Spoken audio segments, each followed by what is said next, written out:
Discovered early in humankind's extrasolar expansion, Davien was charted in 2430 by Wendell Dops and named after his father-in-law. Although it is best known as the site of first contact between humans and the Banu, the most unusual facet of Davien's discovery was what it represented to the broader astrophysics community. Contemporary science had predicted that no additional jump points would exist in the Sol system. When Dops charted the jump to Davien, it meant that textbooks had to be rewritten, and it ultimately led to a flurry of advancements in jump scanning technology. The public lost interest in Davien itself as the excitement over its discovery waned. 4 planets orbiting a slight orange Type K main sequence star, the system held no exotic resource caches or strategic military chokeholds. It seemed destined to become a lightly populated backwater star system adjacent to more developed areas of the Empire.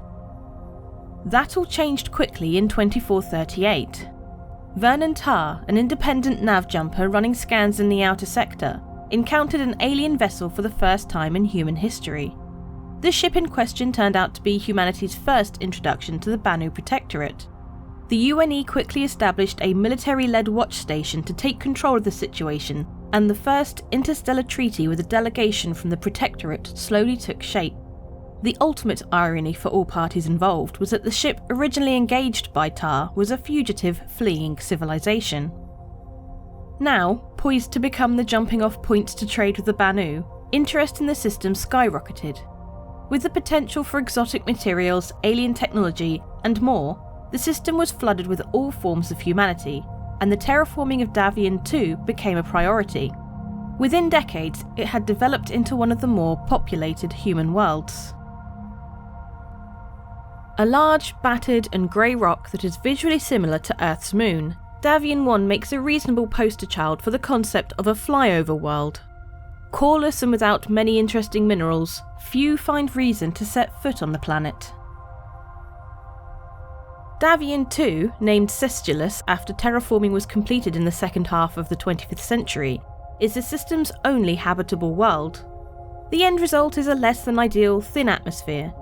Because of this, the majority of human habitation is beneath elaborate biodomes that pump oxygen into the air to help people breathe.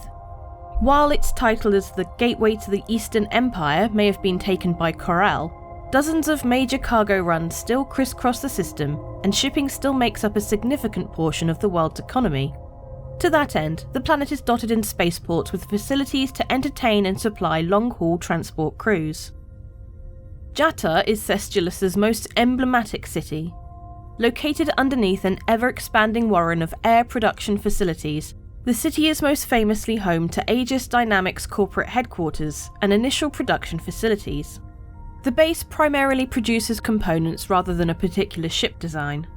More exotic resources are imported and the need is consistent. Beyond Aegis's footprint in the city, the unique biodome cityscape has become symbolic of the Davien system as a whole. For reasons not completely understood by sociologists, Sestulus became a flashpoint for political upheaval. In 2529, the feared economic collapse that accompanied the introduction of the Empire's unified currency, UEC, led to a bloody 2-week riot in the city of Jatta. Only military intervention stopped the protest. In 2546, the planet was the site of terrorist bombings that left thousands dead, with bombs being planted specifically to collapse one of the planet's most populated biodomes. This violent act kicked off a series of similar attacks across the UPE that led to the adoption of Ivor Mess's Prime Citizen Plan. In recent years, Sestulus has become the adopted podium of everyone from Terran successionists to xenophobic groups. Davien 3 is a smog planet with an acid-based atmosphere. With the resources present deemed not worth the risk of establishing a protective enclosure colony, the planet remains uninhabited.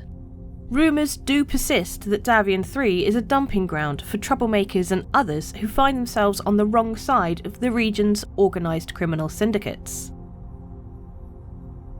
Davien 4 is a beautiful but inhospitable ice giant.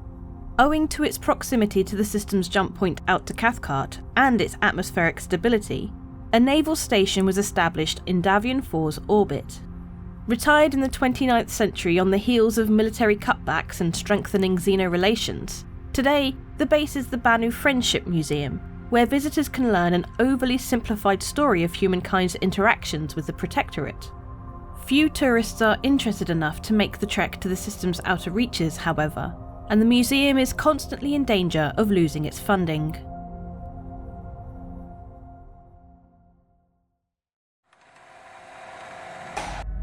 That's the last chevron locked in, Mr. Daniel Jackson, who is legally distinct from any doctors of the same name. We've done it. We've connected to another world. Daniel Jackson, we're being hacked through the gates to the stars, which is also legally distinct from any other gates that travel to the stars. We should have got NordVPN, Daniel Jackson.